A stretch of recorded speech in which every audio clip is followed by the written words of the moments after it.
Ladies and gentlemen, welcome back to the Crossover Podcast. My name is David Shynock. It is an absolute pleasure to get to sit down on a snowy Wednesday evening after I am sore literally all over. I don't think I've shoveled snow in years. Probably at least 3 to 4 years. And I completely underestimated the toll that this would take on my back and legs. Granted, I was doing it in a pair of Sperry's, jeans, and a light winter coat, so I was not prepared for this. I didn't pack for a snowstorm when we came back, because we haven't had to deal with that in several years of us being back for like 2 weeks for Christmas. So I didn't really think about it, which is dumb on my part. But nevertheless, shoveled the driveway twice, and then 8 more inches fell on top of that. So yeah, I'm just sore and dead. But nevertheless, we're still recording. Still going to have this up for Thursday morning for everybody to enjoy. Little channel update. Again, things are still going to be solo for a little bit. Still not going back until about January 15th. TikTok has been going well.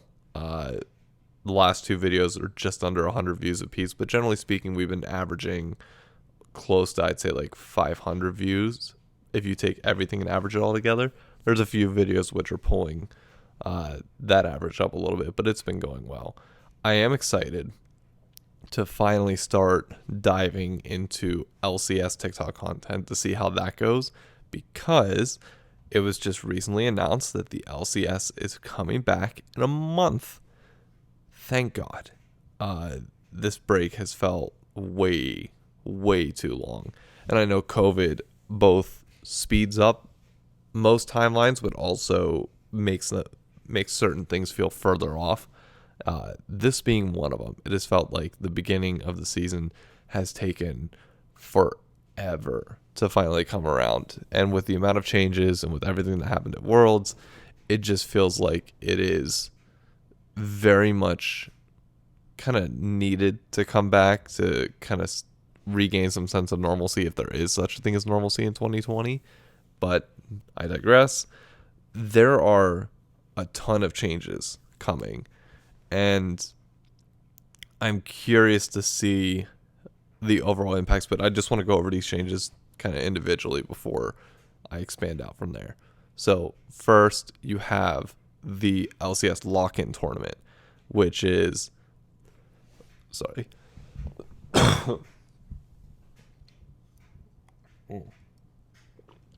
Other note is that I also got a cold over the last 3 days as the weather's been changing rapidly. So yeah, that has been fun to deal with, as my lungs have been on fire, but it's not COVID, no flu, nothing else, just like migraine between the head, just a standard cold.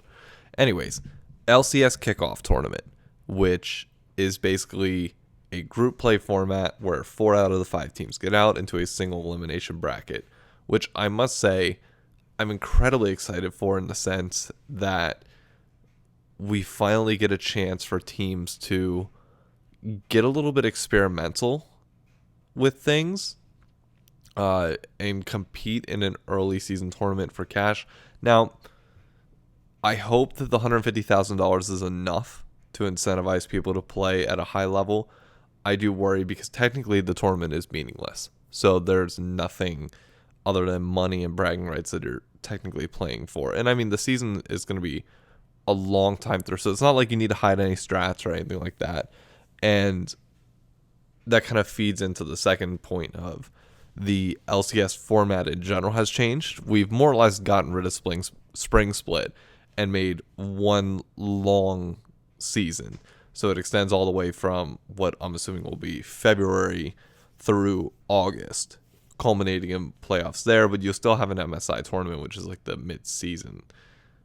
I completely forget the name of it now, but you still have like the spring finals tournament, and they're still giving out a trophy, which I get because you're still going to have an MSI representative go, so you do want to have something that's emblematic of that, because say a North American team does win MSI, that's not something that we want to minimize at all. Granted, it's not technically as important as Worlds, And I get that.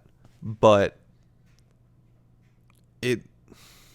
I don't want to minimize the impact of this tournament, but at the same time, it's like, I don't like the idea that we are crowning Spring Split champions, more or less, because it is one long season. And I want that element of prestige to be on the full season long. But I get why they're doing this, so it's, it kind of is what it is. To add on to that, Summer Finals is more or less the same format. Nothing really changed there. 2 teams get knocked out. 2 teams start in the lower bracket. 1 and 2 seed only have to win 2 games to be able to make it through to Worlds. So, fairly straightforward from that regard. I'm just very happy with the changes overall. I just think it's going to be good in terms of not only viewership. Oh, speaking of viewership, Friday, Saturday, Sunday, 5 games apiece. That is 100% better for the viewer because, let's be honest, very few people other than myself were actually tuning in to watch the Academy games beforehand. They just didn't get good viewership.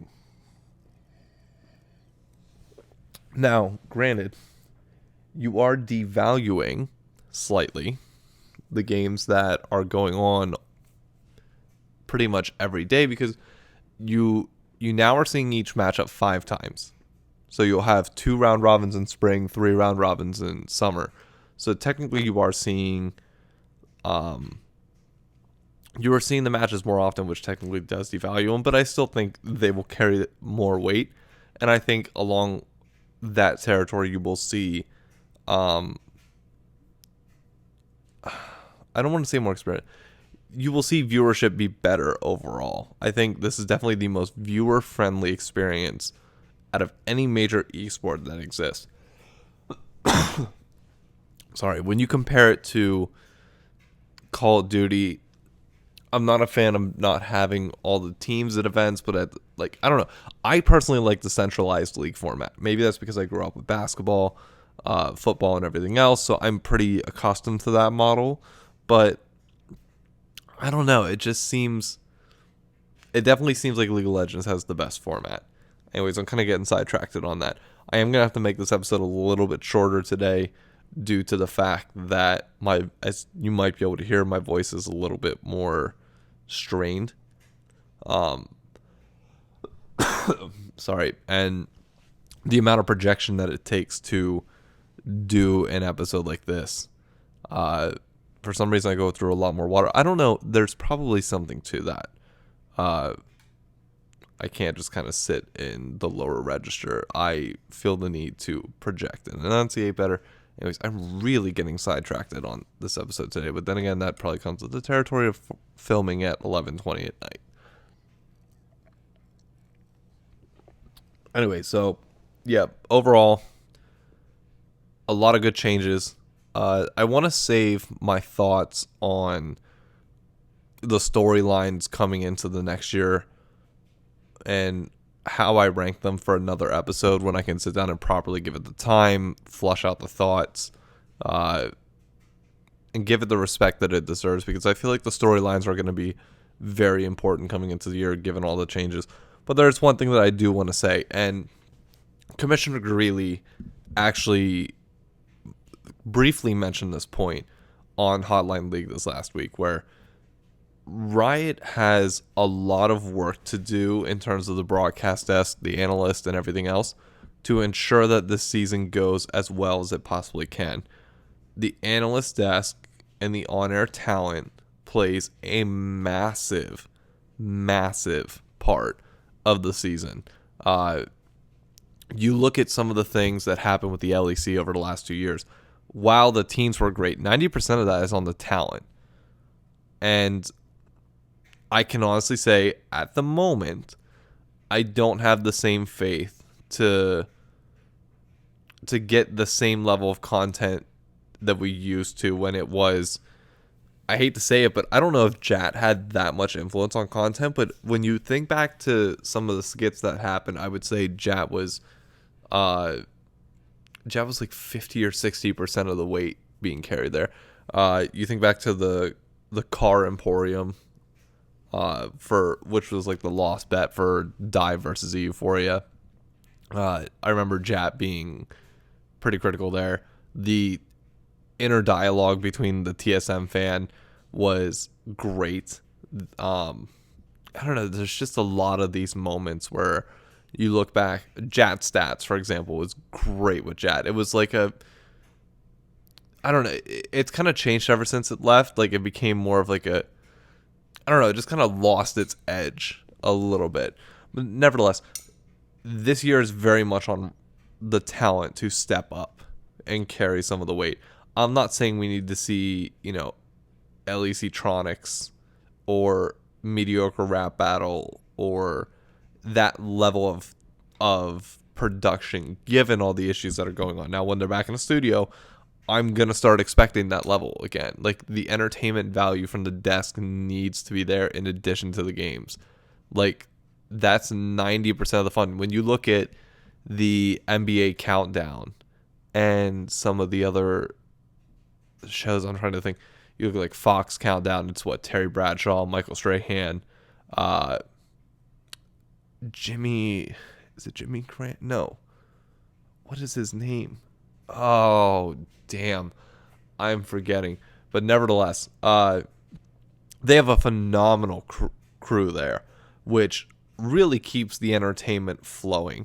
And I know Alorum's going to be coming on the desk, or not the desk. He's going to be casting, I think, amateur. And I don't know if they'll have him or other people involved with that sort of element in the upcoming year. But I think just something needs to change, and you need to see some sort of promotion there. Like, you need them to be able to sell the sponsors and sell the sponsorships of the league beyond just names popping up in game, the players repping or saying a few things. Like, that's where you drive brand value. And I really hope that we see NA step up whenever COVID is over and we do get back to life as we knew it, which hopefully the vaccine helps. We will see. But who knows? The other topic that I want to address for now, and I don't know if I'll have time to get to the third, but Jake Lucky did a video addressing the VALKYRAE situation, not the Logan Paul VALKYRAE situation, that's its own animal, but the idea that content creators are leaving Los Angeles to go to Texas, which shouldn't surprise many people. When you think about it from a tax perspective, yes, Texas is the more beneficial place to live. And the reason why people go to LA or New York is because reality is there are opportunities there that do not exist elsewhere, especially in media and entertainment. I speak on behalf of my wife, who works for Broadway, is trying to get on Broadway. You can't do that anywhere other than New York. Even though musical theater is big elsewhere, all of the national tours that go on around the country are recruited out of New York. CBS, ABC, NBC, I previously worked for CBS. All of their studios are based in New York for a reason. Now, they film out in LA, but the physical offices and the main headquarters are out of New York. All of your Big Four's main headquarters are in New York. You just, honestly, you name it. Like, there are more opportunities if you want to go higher in life without being an entrepreneur or starting your own business or doing other things like that in New York and LA than there are anywhere else. Now, with that comes a higher cost of living, paying more taxes, but that's part of going there. You sign up for those things. You can complain about it, and that's fine. I don't think anybody enjoys getting that much of their paycheck taken away in taxes, but at the end of the day, a lot of people in that system, myself included, understand that we also have a lot more that goes into keeping society afloat in the major cities than elsewhere. You don't have to worry about the subway system in other parts of the country because you don't have as many people. You don't have to worry about some of the logistical issues, some of the I don't even like some of the public goods, public services, etc. Like, you have so many people in one area. So yes, you are going to need more things to bring the bottom the bottom floor of society up a little bit more and try and provide basic needs to your everyday people. That comes with the territory of being in a major city. And most people who live in the city, regardless of political view, etc., pretty much understand that and get that. Now, in VALKYRAE's case, I don't know her full story. So basically, she comes from being a GameStop employee, to my knowledge, to then streaming, to then 100 Thieves, and then from there blew up, obviously. If you think that when she started off that moving to LA wasn't a dream or wasn't something that is aspirational to do, you're out of your mind. Most people under the age of 25, 26, or even under 30 think about going to LA or New York, making a name for themselves, finding love, whatever, doing, and settling down somewhere else. Very few people end up staying in those areas. A lot of us are transplants, including myself, to make it a little personal for a sec. Do Emily and I plan on staying in the city forever? Not necessarily, unless she gets on Broadway. Then yeah, we might. If she doesn't get on Broadway, or if she gets on Broadway and we're looking to go elsewhere, then yeah, we're going to go to like Westchester County. We're going to stay in New York. Unless Jersey, I'm interested to see how the weed money changes Jersey a little bit, because I can't stand New Jersey at the current moment. But if things change, maybe I'm leaving all options open. But for VALKYRAE, I'm never going to make the money that VALKYRAE is making, though. Like, ever. Unless, like, a miracle happens. That's just not going to happen.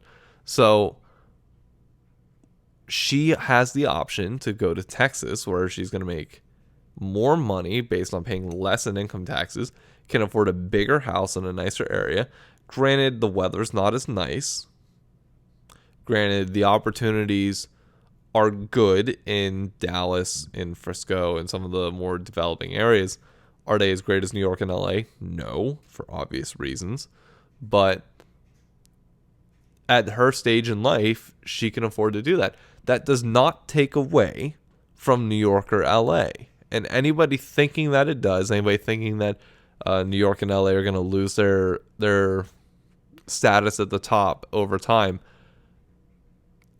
I'm not saying it won't happen. I think the Dallas and Frisco area has a chance. You're starting to see that shift over time. But then what happens? Once Dallas and Frisco and everything else get super overpopulated, then it's going to be the big three. And unless you see a massive shift in business, LA and New York will still always reign supreme. So, I don't know. That just kind of, it is what it is. I know it's a little bit of a longer rant, but it always bugs me whenever people are like, oh, New York and LA are going down. No, they're not. Get off your damn high horse. Get back in reality. They're not going anywhere anytime soon. They make too much money. There's too much business. You can bitch about the taxes all you want. At the end of the day, you're going to pay them. You're going to live. You're going to pay your $2,800 for a one-bedroom apartment in Midtown, and you're going to call it good. You're going to take your medicine. You're going to swallow it. I mean, that's pretty much the two major topics I wanted to cover today. I'm kind of 19 minutes in, so I don't want to go too much longer than this. Other than to say, I want to give a quick off-the-cuff reaction to Season 1 of Call of Duty Warzone. I have not played it at all. Didn't have time today with the snow and everything else going on. Just wasn't going to happen. But I'm relying upon the opinions and viewpoints of others and just monitoring the general reaction. And it seems like the competitive community is happy, which I'm very, very happy about, because Raid was relatively unchanged. Everything plays as normal. It's great, good, cool. I have to laugh at the response to Warzone it's the Alcatraz remake, Survival Island, I think. That's I feel like Treyarch dropped the ball. And I'll see whenever I play it, but I kind of figured this was going to be the case from the beginning because they're significantly behind in production and everything else, that we weren't going to get a Blackout 2 or any sort of development like that upon the current system. But I think it's a major letdown to the casual community to not get a full update to Warzone like the community realistically deserves. I know this stuff takes time. It takes man hours, and I don't want anybody overworked beyond what I know they already are. But it's like you have to change the map up more than you are. You have to do something in the Battle Royale sense, because you're going to get smashed by Fortnite and other games long term if you can't adapt to the business model. Warzone had a phenomenal first year, a great first year, and I think it can hold on to that for about another year and a half without seeing major changes. But this was your chance to update the game just a little bit and lock in Warzone as one of the best modes, one of the best battle royales of all time. And they just didn't do it. I'm interested to see what Season 2 looks like. Hopefully it gets better. Hopefully there's another competitive map for the competitive fans, casual community. Haven't heard too much bitching, but I know that will inevitably be a problem. Replayability is massive, especially in games where you're just dropping in and doing the same thing. I don't know. We'll see. But nevertheless, don't want to go on for too long, and I need to get this edited and put it up. So thank you, everybody, for tuning in. Be sure to leave a like, follow the channel, comment down below with your thoughts. What are your thoughts on Season 1? Are you excited for LCS coming up? Would you consider moving to New York or LA? I don't know. You tell me. Thank you guys for tuning in, and I'll catch you on the next episode. Have a good one. Goodbye.